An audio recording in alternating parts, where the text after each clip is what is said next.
Reka nongere ngusuhuze wo kundi biganiro byabaye ingana Semugeshi dossier analytique ndetse na Joseph Iradukunda kuri Forbes official. Twongere tuguhe ikaze mu burasirazuba bwo hagati bw'isi. Leta z'ubumwe za Amerika zaritsize ngo zashwanyagwe twato dukomeye cyane twihuta mu muhoro wa Hormuz, ariko kandi Irani ngo ntabwo yicaye ubusa, nayo hari icyo igiye gukora kandi yabwiye Leta z'ubumwe za Amerika ko intambara ari igiye gutangira. Karibu Semugeshi. Yakoze cyane ku mikaze Joseph. Ni inkuru iri kurana n'amakuru by'Abongereza Reuters ko abadukurikiye bari kubibona ni leta ya Amerika cyangwa se igisirikare cyabo, ariko by'umwihariko ubwo ni CENTCOM kuko nizo ngo bafite mu burasirazuba bwo hagati, bemeje ko basenye za mosquito fleet cyangwa se twato ubundi twitwa speed boats duto twa Iran ariko tunyaruka ku rwego rwo hejuru, ndetse banemeza ko baburijemo ibindi bitero bya misile z'abanya-Iran ndetse n'amadrone ubwo bageragezaga kwitambika iyi projet Freedom ya Leta zunze ubumwe za Amerika igamije guherekeza amato y'ubucuruzi paka aciye mu kigobe cyangwa se muri amazi y'umuhoro wa Hormuz. Leta z'ubumwe za Amerika zafashe icyemezo mu minsi ibiri ishize cyangwa mu masaha makeya ashize, bavuga ko iyi Freedom strategy batangije igomba gukura ubwato bwose bwafatiriwe mu muhora wa Hormuz cyangwa se amato yabuze inzira byatumye atanyura muri uyu muhora. Bavuga ko bagiye kuzajya bayaherekeza bakoresheje indege z'intambara ndetse na za radar cyangwa se indebakure ku buryo ayo mato yakomeza akazi kayo. Ayo mato yaramaze igihe afungiranye mu muhora wa Hormuz yarabuze inzira, ariko bamwe mu bakora muri ubwo bwato bari batangiye gutakira ibihugu byabo bababwira ko ibyo bari bitwaje bibafasha mu rugendo byatangiye gushira ndetse batangiye kugira akaga batazi n'igihe bizarangirira. Mu gutanga nk'urugero bwa Semugeshi, reba muri Fer Rouge yo zatse umutuku imodoka zigahagarara ku bwinshi, ubifate nka kuri imodoka ziba zuzuye, none Fer Rouge zarekura imodoka n'amamoto byose bigahita bitsimburira icyarimwe. Ubu bwato rero muri Strait of Hormuz naho aho babufungiye nuko nkuko navuga ko bumeze, kuko imwe iraza bumwe buraza bugasanga ubundi bugasanga ubundi. Ngira abadukurikiye barebe hano ni flight radar cyangwa se andi mafoto ya satellite agaragaza uko muvoma ziba zihagaze hariya muri ubu bunigo bwa Hormuz. Amazi ari clear na mata hari aha rero muri kino gice hano mu kigobe cy'Abarabu cyangwa se mu kigobe cy'Abaperse niho ku isoko niho ubucuruzi bukorerwa, hanyuma amato y'ubucuruzi agaca hano Hormuz hafi ya Iran, ubundi akaba yakomereza muri ibi bice. Iran rero ikemeza ko ahubwo yongeye kurasa ubwato bwa Amerika bubiri bwagerageje gucamo, turabibona mu kanya. Ni mu gihe kandi Leta zunze ubumwe za Amerika bwana Joseph diplomasi ya Iran ikomeje kujya ku rundi rwego.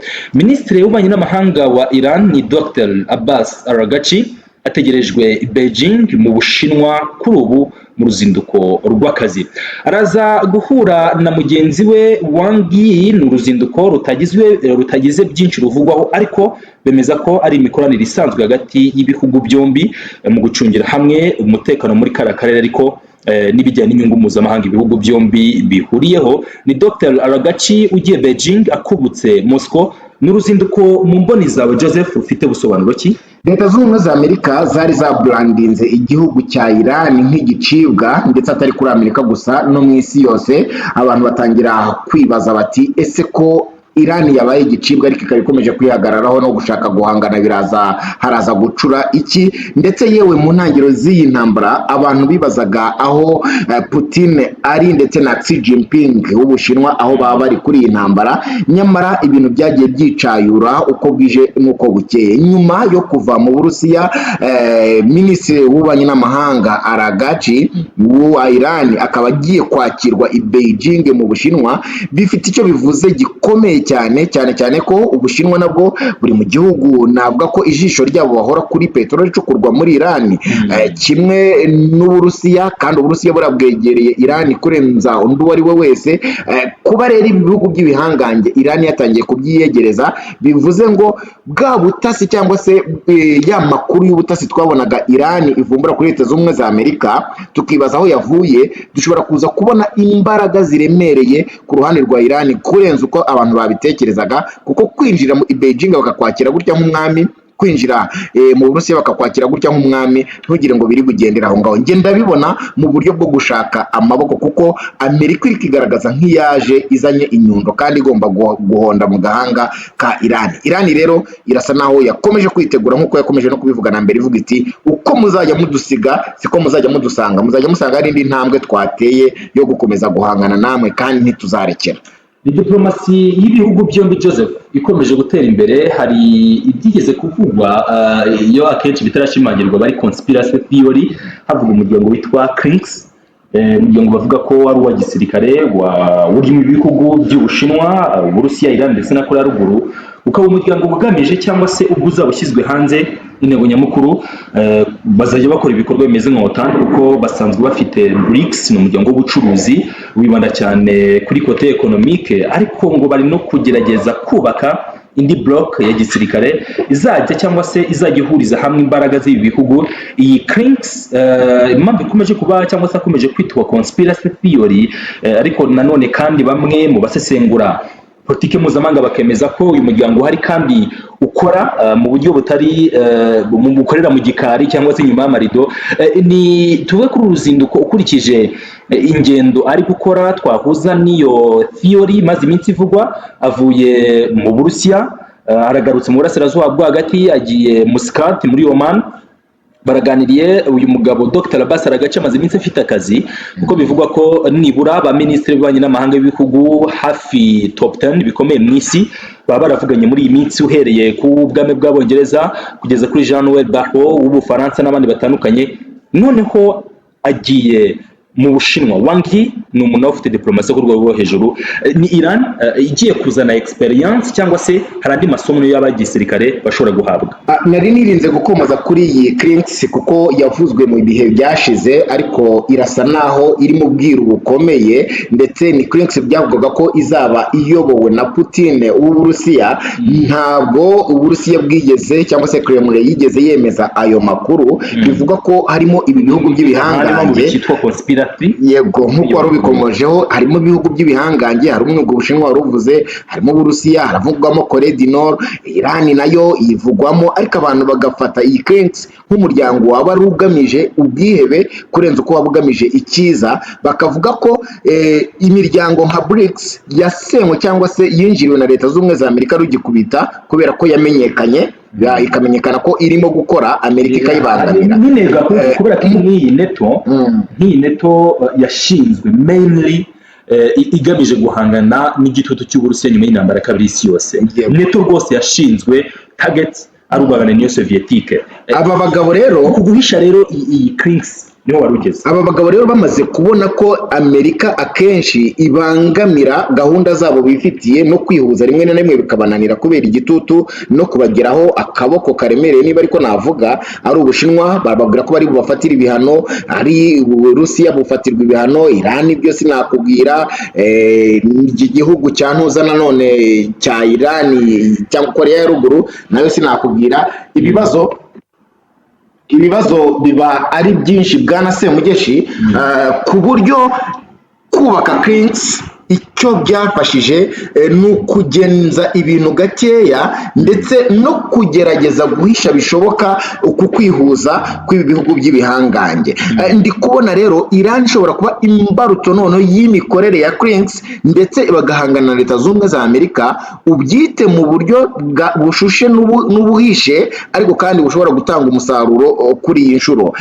Kuzenguruka rero kwa Abbas Aragachi wa Iran muri ibi bihugu ushatse wabisana n'iyo Crinks, ariko badashobora gutinyuka kuvugaho kubera ko Leta zunze ubumwe za Amerika ubwayo yo itishimira ko ibihugu byakihuza, ndetse yewe n'uwo yateye ibimo brandinga nk'ikibazo ku mutekano w'isi. Byose birashoboka, ariko tuzabimenya neza tubonye koko imbaraga za Iran iri kubwira Leta z'ubumwe za Amerika, tubonye ko yakongera kwikoma mu nkokora, nubwo hari ibimenyetso bimwe na bimwe Iran igaragaza ko Amerika itakiteye ubwoba mu buryo bwose. Twavuga ibijyana na diplomasi, ariko Leta zunze ubumwe za Amerika zikomeje gukina dark cyangwa se black, ndabyita ngo iki se ni jeu politique, ni jeu militaire, reka tubyite jeu militaire kuko byakoze mu rwego rwa gisirikare. Wabonye ko ku munsi w'ejo hari ibitero byagabwe ku kigo gitunga gitoro cya Fujairah ni ikigo kinini cyane cyangwa se ni uruganda runini cyane.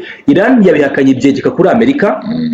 Hanyuma ibi byo bifite message ki muri iyi ntambara, no mu gihe bigaragara ko ibitero bishobora kubura Joseph mu gihe gito cyane. Ibitero bishobora kubura kuko impande zombi ziri kwitana ba mwana. Bamwe baravuga bati ni wowe watroje intambara, abandi bakavuga bati nyamara turi kugucungira hafi, ni wowe uri gukora amakosa yo kwangiza agahenge. Ariko icyo nakubwira mu magambo make bwa Semugeshi nuko ndi kubona umwuka w'intambara wo urahari, sinzi kiri buze kuwusubiza inyuma, ariko urahari. Ari Amerika iriteguye, Iran nayo iriteguye, Israeli iraho ngaho hafi iricecekeye, ariko kandi ihora mu kwaha kwa Leta Zunze Ubumwe za Amerika nta kabuza. Ni Israeli ihora mu kwaha kwa Leta Zunze Ubumwe za Amerika, ntabwo biri butubuze kunyarukira ku zindi ngingo. Reka noneho turebe kuri The Hormuz Reta. Ese iyi platform yo iravuga iki? Baravuga ko ishyano ryacitse umurizo. Ngira ngo ahangaha kuri iyi nkuru hari indege ya Amerika, ni zino ndege zihereza igitoro izindi ziri mu ntambara. Hanyuma iyi ndege yo mu bwoko bwa USKC 135 Stratosanka, iyi ndege zahoze mu muro wa Hormuz, zirimo zirakorera operasiyo hano mu kigo cy'abapersi, ariko zikanyuzamo zigasa nk'izegera gato mu muro wa Hormuz. Wibuke ko Iran hari nyirantarengwa yatanze ahangaha aha mu kigo cy'abapersi rwose muri ibi bice, ngira ngo bino bice biri hafi ya Doha n'ahangaha handitse Gulf. Ahangaha bemerewe kuhaca kuko Iran nta kibazo bifiteho. Ikibazo ni ukwegera uno muhoro wa Hormuz. Hari intera yashyizeho, baheruka kwemeza ko nibura kilometero 150 uturutse mu marembo ya Hormuz, aho rwose nta muntu n'umwe wemerewe kuhasunutsa amazuru. Ndetse ni na hafi y'imbibi za Emirates Zunze Ubumwe z'Abarabu, kuko bagiye bafata ibice byinshi barabigaragaza ko none bagiye kuzajya bayobora Hormuz yose, kwirinda ko Amerika ishobora kugira threat nimwiteza muri uyu muhora. Ibabwira ko none ibyo kurinda amazi yabo ubwabyo birangiye, bashyiraho n'izindi ibirometero byinshi cyane ugana no ku nkengero z'ibindi bihugu bafatanyije. Hanyuma nunareba rero iyi ndege muvoma yakoreye hano, kuko iyi ndege biravugwa haratekerezwa ibintu bibiri. First of all, biratekerezwa ko habaye igikorwa navuga kidasanzwe cya jamming, cyo kuburizamo icyerekezo cy'iyi ndege, cyangwa se ikaba yarashweho, nubwo bisa nk'iyo ngingo iri guhungirwa kure, badashaka kwemeza ko iyi ndege yaba yarashweho ubwo yageragezaga kwegera aya mazi Joseph y'umuhora wa Hormuz. Birasa naho Iran yiteguye umwanzi aho yaturuka. Amerika ntishaka kubitangaza, ariko kandi iyi ndege ishobora kuba yarashweho, ndetse yewe n'amato ari kuraswaho ntabwo bari kuyatangaza, kuko Amerika ikomeje kuvuga ko iri muri control y'ibyo bintu. Nkabona ko Amerika impamvu idashaka gutangaza amakuru y'ukuri nuko yatangarije isi ko ari igihangange kigiye kurokora abagisabye ubutabazi, nyamara nta n'ubushobozi babifitiye. Bivuze ngo Iran iriteguye kucaminga ikirere, nabyo birashoboka, kuko iyi ndege uburyo iri kuzenguruka urabona ko ntabwo iri kwisanzuriraho ishaka hose nk'uko abanyamerika babikoraga. Babyanga babyemera rero, Iran ifite uko iri gukontorora ikirere cyayo ndetse n'aya mazi ya Hormuz, ku buryo uwo ari we wese, yewe na Leta Zunze Ubumwe za Amerika ziri kwikomanga mu gatuza ko hari amato zatambukije, ubundi ngo hari misile bahagaritse. Biragoye kuza kumenya ukuri kwabyo ni ukuhe, ariko twifashishije amashusho ngira ngo urabona ko ikarita ikiri gukinirwa ku ruhande rwa Iran. Ikarita iracyakinwa, ndetse nk'uko ubibona n'ubundi The Hormuz Reta bisobanura indege yayisibura kuri radari bayibuze. Ntibizwi niba yaparitse, kuko ngo ibaheruka iri gusaba ko yajya guparika hano muri Qatar nyuma yo kuburira icyerekezo muri kiriya gice.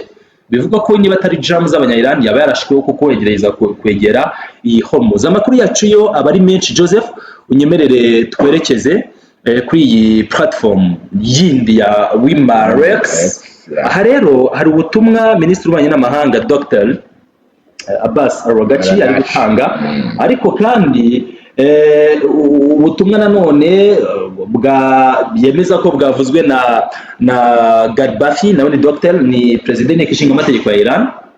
Bemeje ko Leta Zunze Ubumwe za Amerika ziri kurenga nkana gahenge kemejwe, ndetse ngo Iran ntabwo iratangira kubaha isomo ryerekana ko bari gukora amakosa.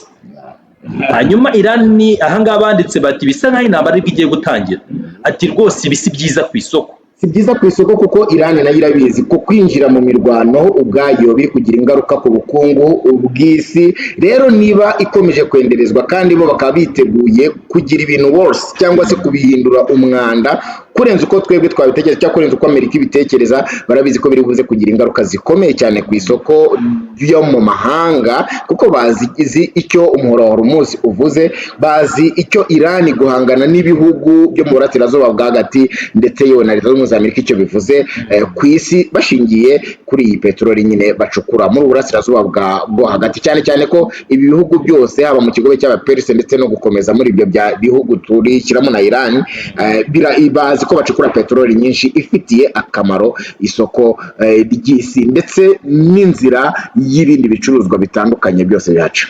Ibicuruzwa byose bihaje bivuze ko niba kuva bitero ku mato ya Amerika, Iran ivuga ko nta kirabikoraho, ibi bisobanuye rwose ko intambara ishobora kubura vuba aha. Hanyuma rero dusoreze kuri aya makuru ari ku rukuta rwa World. Aya makuru rero aremeza ko Trump nyuma yo gufatira ibigo by'Ubushinwa ibihano, Perezida Xi Jinping yabwiye ibyo bigo ko bitagomba kwita cyane ko ibihano bya Amerika ngo batabyitayeho, badashaka no kubimenya. Ubwo Ubushinwa busa nkaho buri kuvuguruza Leta Zunze Ubumwe za Amerika, ntabwo ari kuyivuguruza gusa, ahubwo barabizi neza ko Amerika nta bundi bushobozi budasanzwe, kuko Amerika ikeneye inganda z'Ubushinwa, Ubushinwa bukeneye isoko rya Leta Zunze Ubumwe za Amerika, ariko kuri iyi nshuro ikarita ntabwo igomba kuba iri gukinwa na Leta Zunze Ubumwe za Amerika kurenza Ubushinwa. Amerika iri mu ntambara, Ubushinwa ntabwo buri mu ntambara. Icyo Ubushinwa bushobora gukora muri iki gihe usibye kunaniza opponent cyangwa se uwo twakwita umwanzi Leta Zunze Ubumwe za Amerika, kwikomanga mu gatuza nk'Amerika ngo urafata ibihano, ntaho bitandukaniye n'ibyo bakoze ku Burusiya kandi bigakunda. Niyo mpamvu twavugaga turyango cyangwa se imiryango uku kwihuza kw'ibihangange mu buryo navuga ko bukashe bafite icyo bivuze. Iran bayifungiye inzira ya Hormuz, yinjira n'ibisohoka ntabwo biri gukunda, tugende kuri iriya brogade yashyizwe mu mazi ya Oman, ariko ntibyayibujije gukomeza icuruzanya na za Pakistan ndetse n'ibindi bihugu. Ubushinwa nabwo bwamaze kudevelopa inzira no kumvikana na Putin icyo bakorana, nkuko Putin nabo bamufatiye ibihano kandi ubuzima burakomeza. So uko ibicuruzwa bye bitagikora, peteroli yaracyagenda ndetse n'ibindi byose by'umutungo kamere, bamaze kubona ko Leta Zunze Ubumwe za Amerika ibyo yakangishaga birimo gufatira ibihano ubwabyo nta kindi kidasanzwe bihindura. Yego bishobora kubakerereza, ariko kandi ntibyababuza gukomeza gukataza no kuyishima mu mugongo mu bijyanye n'ubukungu ndetse n'ubuhangange. Hanyuma rero dusoreza kuri iyi ngingo, biragaragara neza hano ko n'amato ya Amerika yagabwiye ibitero n'utwato duto twa Iran, ni za speed boats. Hanyuma rero hafi y'umuhoro wa Hormuz, ibi bihugu byo mu burengerazuba bw'isi bizakubwira ko mu by'ukuri cyangwa se ku ruhande rwa Leta Zunze Ubumwe za Amerika bazaguhakanira iby'amakuru bemeze ko rwose nta cyabaye. Joseph Iradukunda, reka ngushimire cyane. Ndagushimiye nanjye Bwana Semugeshi, dushimire abakunzi ba Forbes Official ndetse na Dossier Analytique. Tuvuga ko ibiganiro nk'ibi ngibi tuzakomeza kubibakurikiranira kugira ngo umenye icyo upfana n'ibiba biri kuvugwa haba hano mu Rwanda dutuye ndetse no hirya no hino ku isi. Twongere tubonane mu masaha yandi haraza kuba ari imbere. Blessings over blessings.